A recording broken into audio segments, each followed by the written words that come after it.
And thank you very much for joining us this Tuesday morning here at the PICC for the Philippine National Textile Convention or Telecon 2026. We'd like to say hello to all our friends from the media. We appreciate you taking time out of your busy schedules to join us today. But don't worry, we're going to be discussing a lot of exciting things.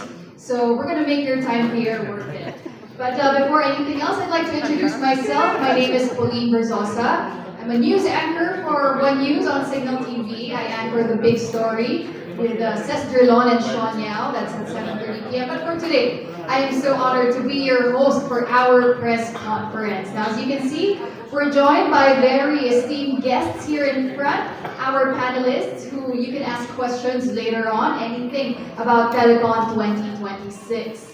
But just to give everyone a recap, well, it is the first day of the 2026 National Textile Convention or Telecon here at the PICC. And this year's Telecon is a 3-day event proudly organized by the Department of Science and Technology Philippine Textile Research Institute or DOST-PTRI. And this is in line with the celebration of Philippine Tropical Fabrics Month. Yes, we're celebrating that this month of January, and our theme is Stitching Futures. Once again, our theme for this year is Stitching Futures, and this annual event convenes government leaders, weavers, designers, innovators, manufacturers, environmental advocates, and consumers designed to advance sustainable and circular textile production and to strengthen the industry of Telang Pinoy. So Stitching Futures reflects how diverse ideas and disciplines, much like stitches in fabric, come together to build stronger collaborations, to drive innovation, and to shape a shared future for Philippine textiles. It's a very exciting time for Philippine textiles. But before we begin this press conference, we'd like to thank our media friends for taking the time to join us, and thank you for your support in our event, and we hope to have a meaningful session with all of you today. So earlier, if you weren't able to catch our morning session, we talked about a lot of things. Kasama na po doon yung digitalization. We also talked about textile PH in diplomatic affairs or cultural diplomacy. We also talked about the Textile Academy, the National Textile Academy. And of course, we talked about sustainability. So yan yung sustainability component or core of the DOST-PTRI, which is a very pivotal pillar when it comes to their initiative. So looking ahead, once again, this is just day one, but day two of Telecon highlights the role of Telang Pinoy in key government initiatives including upcycling, human security and defense, and cultural property protection, which contribute to a unified push towards circularity across the textile ecosystem. And as I mentioned, it's a 3-day event, and on day 3, we will showcase how Philippine tropical fabrics can be mainstream beyond government uniforms.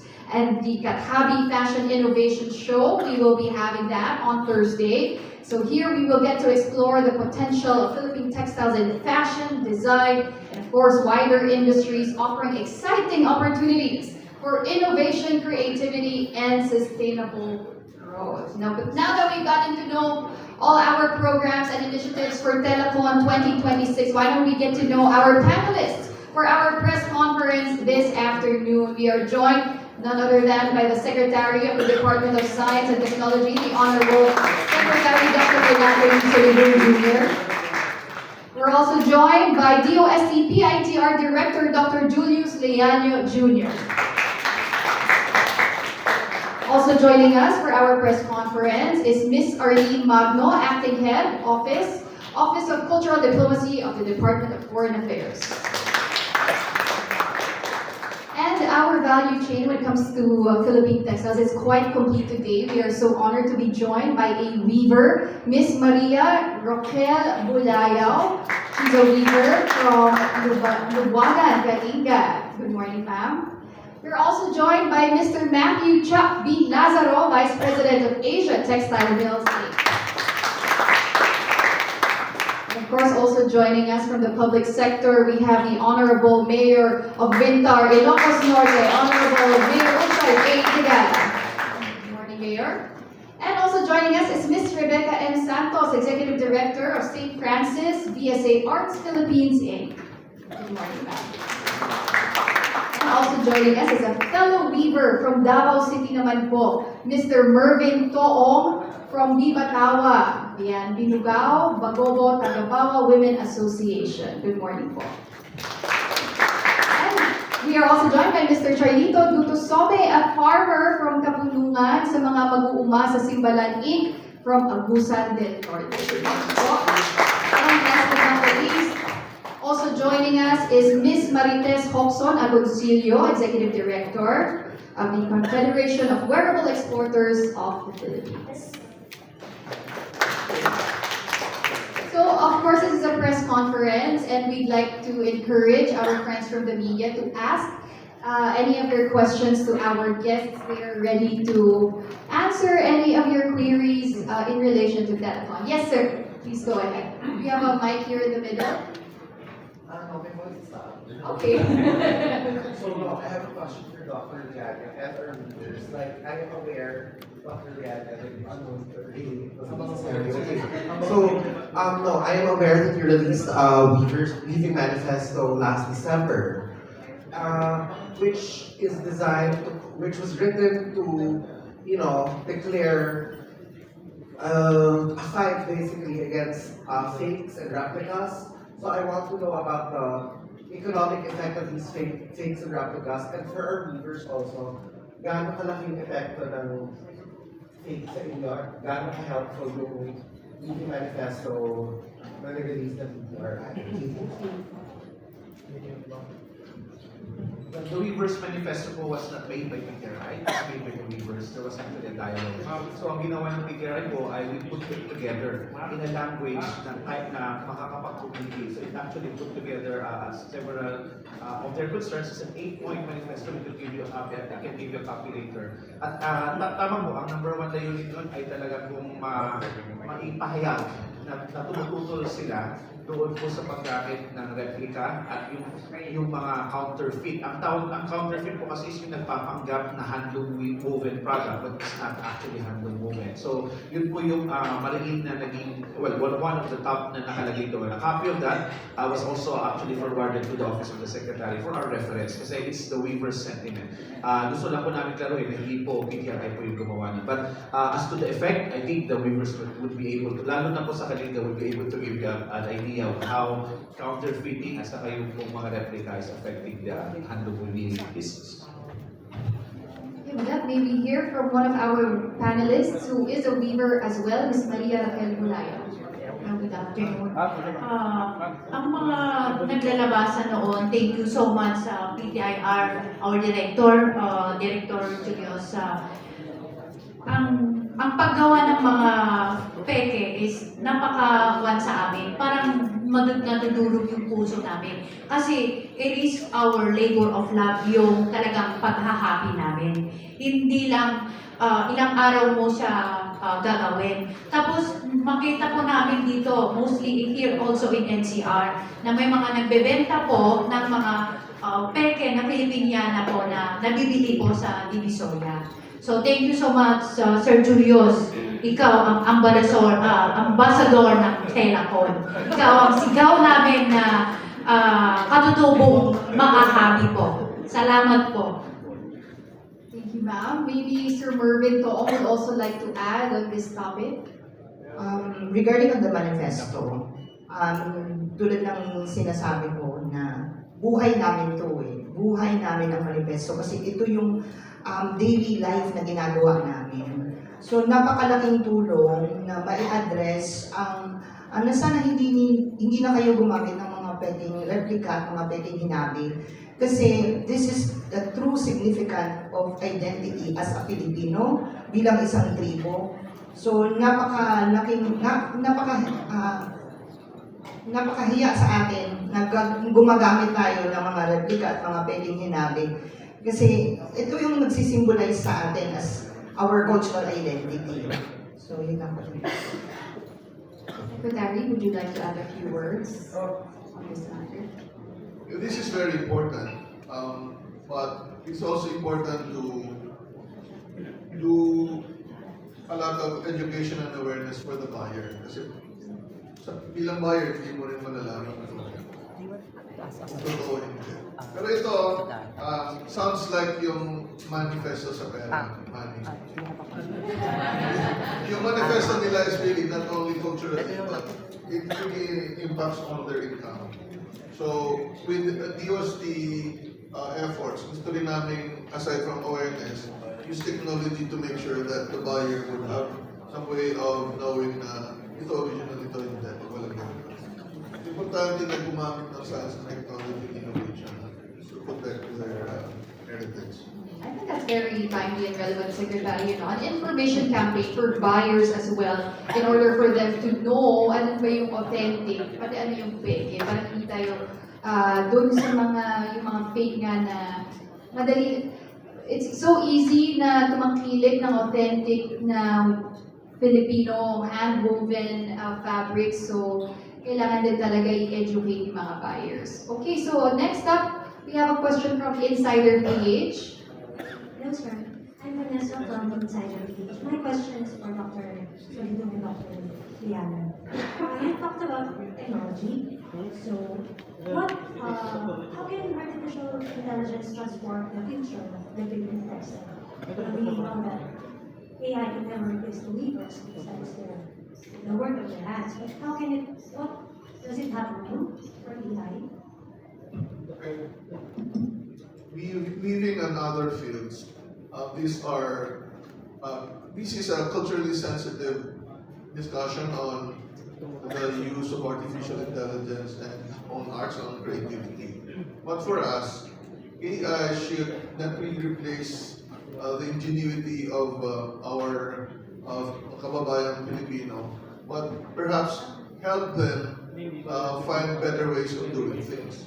So sometimes your idea might be good, but it can be further improved by technology. So that is the way we approach things, to make sure that we use artificial intelligence to further improve the job of our kababayans. Not totally replace what they're doing, kasi iba ng usapan. So that's the way we approach things. And as you know, we were the ones who facilitated the crafting of the National AI Strategy and Implementation Framework, and it is very important to state that we need to have a human-centric AI. So with other technologies, it's the same way. I'd like to get the thoughts also of Mr. Matthew Chuck Lazaro on this, just from the private sector. How do you treat AI? Should this be treated or seen as an enemy or a friend when it comes to, of course, textiles? Yeah, good morning. Can I just answer, especially for the weaver on AI? There's such thing as material design, okay? And especially when I think about AI for our hand weavers, okay? Kasi ako, I'm in the industry. I have machines. I weave with machines. But I think with AI, our hand weavers will be helped at least on you see what I'm trying to say is if you mix abaca and pineapple fiber, okay, there will be some sort of effect, okay, on the material, on the yarn that they're using. In other words, because we tested already spinning or making a yarn out of pineapple, abaca, and cotton all at the same time. And even though all these are natural fibers, right? When you dye it on one certain dye, it has 3 shades that comes out. So you can see there's just an effect. So what I'm trying to say is maybe AI can help the weavers at least determine these properties of the materials that they're using. Of course, you design those are those are all in the mind already. But at least the effect on the material it can be used. Now, with regards to AI in the industry, actually we're using that already in our company. Not basically the same thing. The same thing, identifying what are the best process, what are the best like, because like right now when we do like treatment on the on the fiber, masyadong technical na. Go ahead, sir. When we're doing like as I said, the treatment on the fiber, we try different sorts of like chemicals and even biochemicals as well. And AI has really helped us at least improve, make the research faster. At the same time, we find other processes that we could do, okay, that's much faster. Kasi sa amin kasi it has to be efficient, It has to be efficient, it has to be scalable, because that's the only way you can bring down the price and make it affordable. Well, one very practical use of AI now, what we're doing is actually the testing and authentication of textiles. So, technical din ulit. Hindi mo masasabi kung anong difference ng cotton and pineapple using the ordinary chemical test methods. So what we do in the laboratory is to get, would you imagine, get cross sections of the yarns and 1,000 samples of that and read that under the microscope. So imagine kung gaano katagal bago mo masabi kung anong content ng sinulid na yun. And of course, the deviations would be very high. So yung ginawa ngayon is instead of doing that, dahil ang itsura niya kasi sa microscope, magkakaiba yung cotton, magkakaiba yung pinya, magkakaiba yung polyester. So what we do under the TechScan project is actually funded by the DOST. You technically just work with pictures. So pag nakita niya, automatically bibilangin niya. So that's a very quick way of using it. That's number one. Second is in generative AI, which is actually useful not just in design, but actually also in quantifying design differences. Remember, yung sa intellectual property, it must be different from the previous. So we use that to be able to come up with a database and say, now, oh, this is 10% different from what is already existing there. And if we set, for example, yung threshold, then we can say, anything higher than 10%, original na yan or bago na yan. So that is also what very practical is. But these are entry-level use of AI. Marami pa mas malalim. And then the third, of course, is the sorting ng tela. Hindi mo naman masasabi kung yung tela mo ay only 65% polyester or 20 unless you do the test, right? But how can you do that na yung tela mo ay nakalagay sa table? So normally you employ sensors, optics, etc. Para pag binarin mo, ay marilis like shine light na yan, magbibigay yan ng optical signature, yung nababasa niya is characteristic of how much polyester is there, how much pinya is there. So these are already the entry points of how AI is being used in the industry. So medyo hindi na siya kakaiba. Then it's not like very uncommon. It's already being practically used. And of course, we have to use it properly and ethically. Very, very powerful tool, AI. And earlier we were talking about this in our morning session. AI is where textile meets precision. So we should embrace it. We shouldn't be afraid of it because it can unlock so many potentials. All right, next we're ready to entertain a question from Manila Times.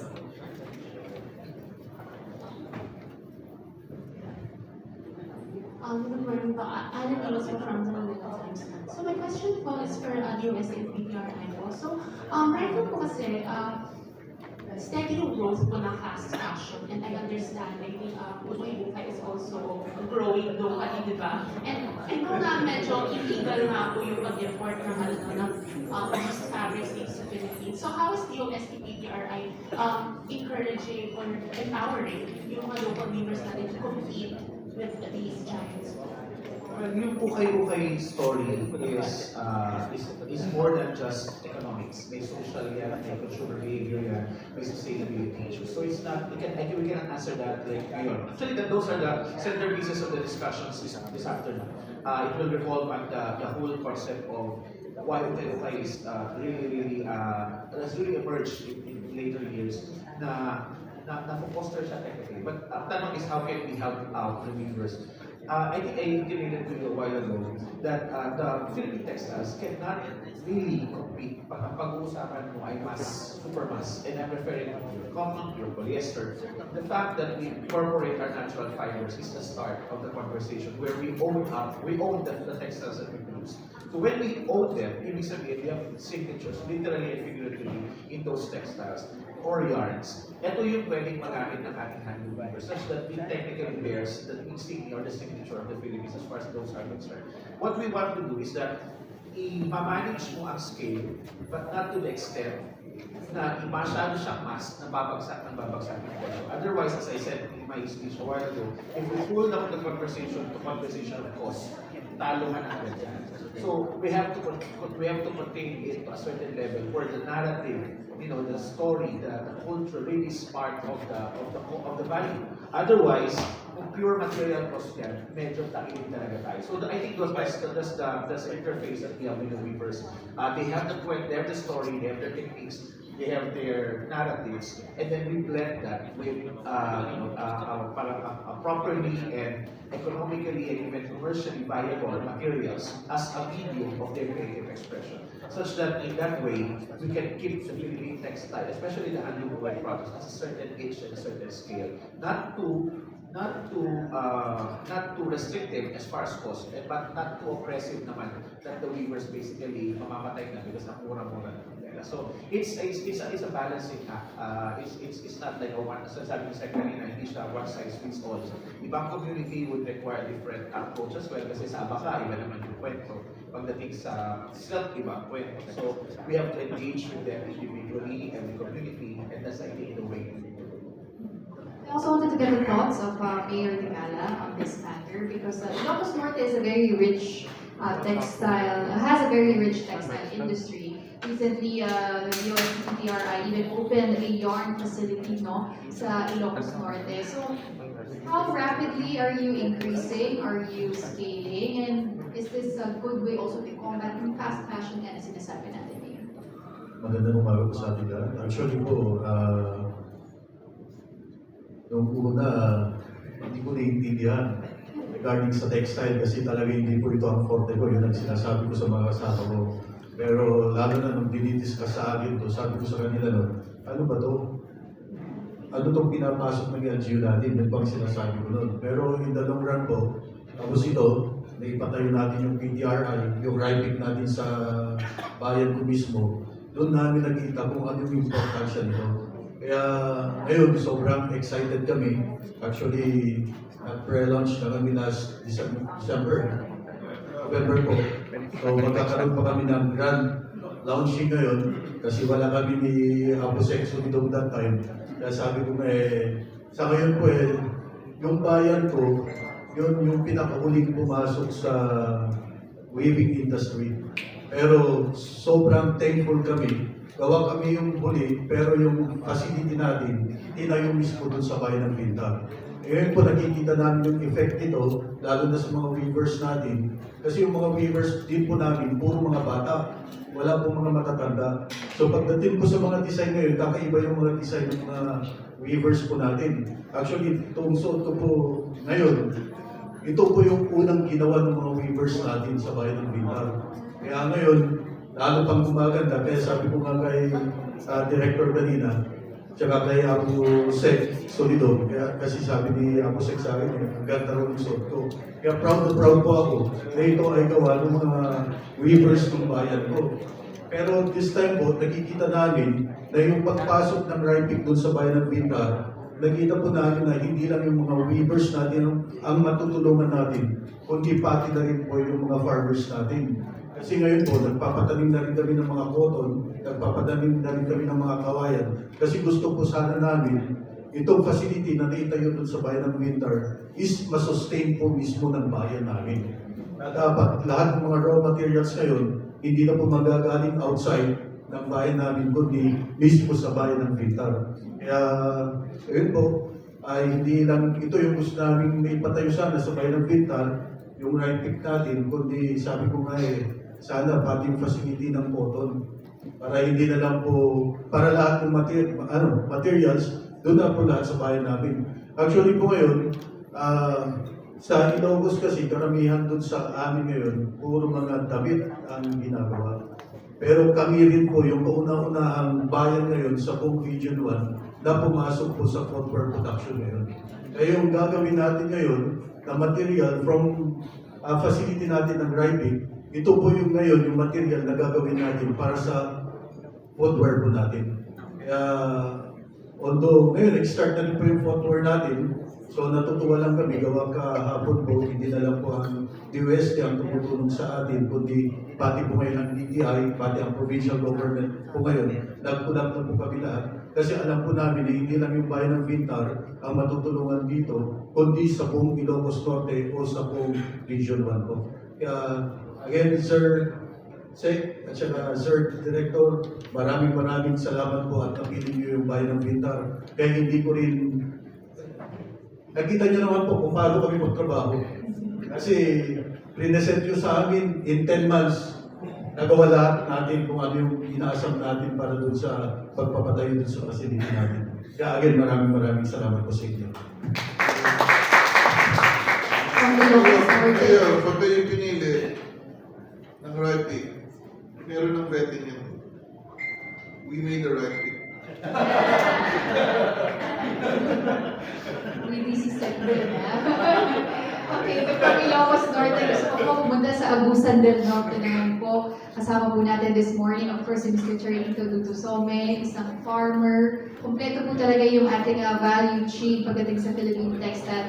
And I wanted to ask Mr. Dutosome, gano'n po ba kahalaga itong mga bagong innovation natin sa paglikha rin ng mga bagong opportunities for livelihood ng mga farmers? Ano po, dati yung bamboo kasi, sa amin ginagawa lang ng pambakod, saka may kubo, saka yung iba gumagawa ng upuan. Nung dumating si DOST sa amin, tinuturuan nila kami ng paano gawin ng fiber yung bamboo. Saka natutuwa naman kami dahil na sabi sa kasamahan namin, hindi pala maliit yung bangko. Dati kasi, ginugulay lang yung labong. Saka yung ibang puno, ginawang bahay ng ahas. Ngayon, nung dumating si DOST, sinusuportahan naman ni LGU yung project niya. Binigyan kami ng pamilya na building, Binalista, si Mayor Joselito Rodney. Saka si DOST naman, binigyan kami ng machine na nagkantidad po ng 4 million plus. Sa ngayon, si PLGU, bigyan din kami ng kasi yung fiber hindi bibilad sa araw, sa yan, air dry lang. 700,000 po yung allocate nila ngayon na taon.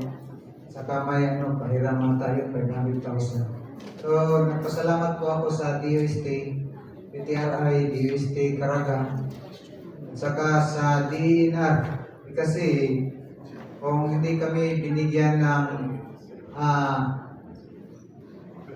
sa 2017 sa NGB, National Greening Program, 50 hectare na bamboo. Hindi kami yung mapili kasi kung wala yung DNR. So, pasalamat po sa DNR sa lahat ng sumusuporta sa Agusan del Norte, lalo na si Gov. Angel Amante. Gov, thank you po sa suporta na binigay niyo. So, lalo na po sa DOST, sila po yung malaking tulong sa amin. So maraming salamat po. So meron na kaming nagawang fiber, mga 1,000 kilos. Siguro mga isang linggo matanggap na namin yung 300,000. So just for everyone's information, these bamboo fibers being harvested by our farmers are being bought by the DOST. So yan po yung matatanggap. So, we inaugurated dun sa bundok ng Binalista yung kanilang facility. And yung machine na binigay was designed by PTRI. Hindi na imported po yun. Kaya, imbes na mas mahal, mas mura na. And because the provincial governor, the Governor Angel Amante, he liked it. Sinigurado niyo muna kung kikita. So, pag hindi kumita yun, yari ako. In-assure sa akin, nakikita sila. But yes, it's indeed profitable. This is a facility to produce the the fiber, but eventually yung spinning, may ecosystem na ginawa ang PRI. So gagawin natin yan sa Cotabato. With all the fiber there to be mixed with cotton para makagawa na ng mga telang magagamit ng ating mga weaver, mga tagatangit. So this is an ecosystem. At importante na masabi din sa LGU at mga stakeholder yung ecosystem, hindi yung standalone yung mga facilities. Dito po talaga pumapasok yung collaboration na sinasabi po natin ng between agencies and of course the industry players. But before we move on with our press card, I'd just like to acknowledge the presence of the Honorable Ms. Marcelina A. Mohammed, Minister of the Ministry of Trade, Investments and Tourism. Good afternoon, ma'am. Thank you for joining us. Okay, at this point, we're ready to entertain a question from Net25. Good afternoon po, Director Julius and Sir Mansulidu. My question is, do we have talks po with the other agencies or Senate or Congress to stop the replica culture po para matulungan din yung ating mga viewers po, sir? Yes, po meron po pending ngayon na bill si Senator Legarda sa Senate, the cultural protection. So, hindi po kasi appropriate as it is yung intellectual property code to protect the intellectual properties nandun sa mga tela. And I think this is, alam niyo po yung kwento na yan sa copyright law. So, rather than amending it, there's an omnibus cultural protection act being pushed now in the Senate. I know meron na rin counterparts sa House of Representatives. So that's why. Yung pag-usap sa other government agencies, yes, we're talking to the Department of Trade and Industry, doon po sa Fair Trade Bureau, at saka sa Consumer Protection. Kasi yung palang misrepresentation pala is already a violation of consumer welfare. Yung pag sinabi mo, eto ay authentic, but then it's not, violation mo agad yun. So we are trying to heighten the awareness doon para medyo matakot ng kaunti yung mga nagpepeke. Actually, iba naman yan, misrepresentation eh. Okay lang naman kung binenta mo yan na alam sinasabi mo na this is machine woven. Wala namang problema doon. Pero wag mo lang sasabihin na ito ay ka-legal way while in fact it is not. So marami na po, hindi natin kailangan i-reinvent yung consumer protection para po dyan. Pagdating naman sa fiber, pinainting po natin yung pakikipag-usap sa Department of Agriculture kasi po yung permit to transport fiber is a way for us to say na galing talaga iyan sa farm. And that is given by the Department of Agriculture. So tinitingnan lang po natin at lahat ng mga ito ay konektado. Kasi sa pag-certify po namin sa PDF, hindi po kami nagsa-certify pag hindi namin alam saan galing barangay yung fiber. So kung hindi maibigay yan, alam niya ni Sir Chuck, no, pag hindi niya yan ma-certify, X agad yan. It will not, because even if nag-produce na siya ng 100 tons of fabric, it will definitely be not PDF kung hindi yun ma-certify. So these are a whole of government. Oh yeah, and then of course the standing committees as well, not only for the implementation of the law but also in the both houses of Congress. May mga oversight din naman yan pagdating po sa different angles, whether consumer protection, cultural protection, or even in trade promotion. Director, follow-up lang po. Gaano kalaking challenge po itong replica, lalo na po dito sa ating mga local viewers? Ay, malaki po kasi lumalaban sila sa isang regime, sa isang market space, ika nga, kung saan agad-agad talo na sila. Kasi volume-wise, mas marami yun. Tapos yung consumer base na hindi naiintindihan. Sabi nga ni Sec kanina, kailangan mong ipaintindi. Kasi tingin ko naman sa ating mga Pilipino, pag alam natin peke, hindi naman natin siguro yung bibilin, no? Hindi naman tayo palaging sa cost na natingin. But we have to know. Kasi yung iba, hindi talaga nila alam, number one. So yun nga, the regime is when it's in a mass production scale, talo ka agad doon. Tapos ang presyo sobrang baba, diba? But then you want the premium. So medyo dehado sila doon. So yun po yung reason why the manifesto was pushed. Para po ma-raise yung awareness na nararamdaman na sa kanila at the very least economical.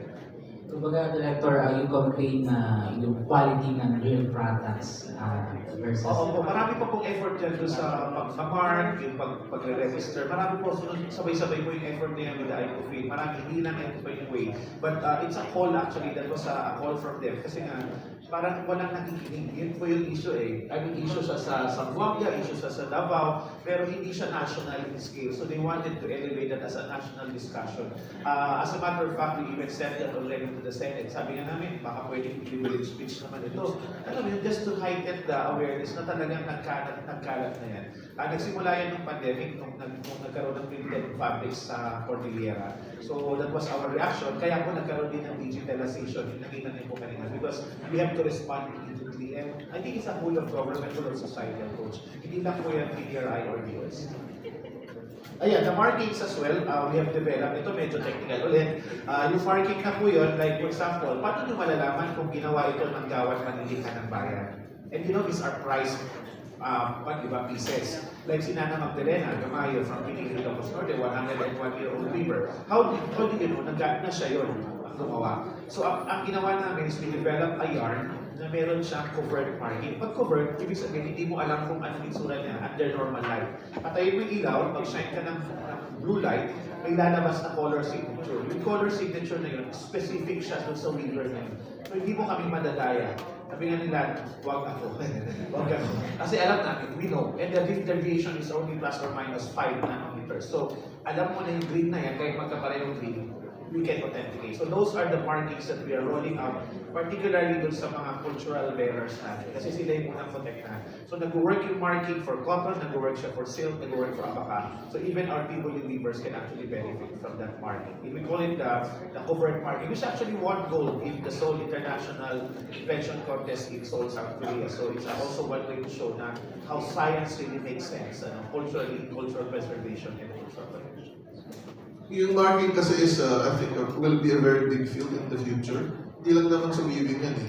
Pati yung mga kaway na in-harvest, we're actually doing a DNA categorization of all wood species in the Philippines. Para po i-transport, madali mo lang i-scan. And with, even sa marking, kung lahat ay magmamark ng product, yung authentic, may certain code siya.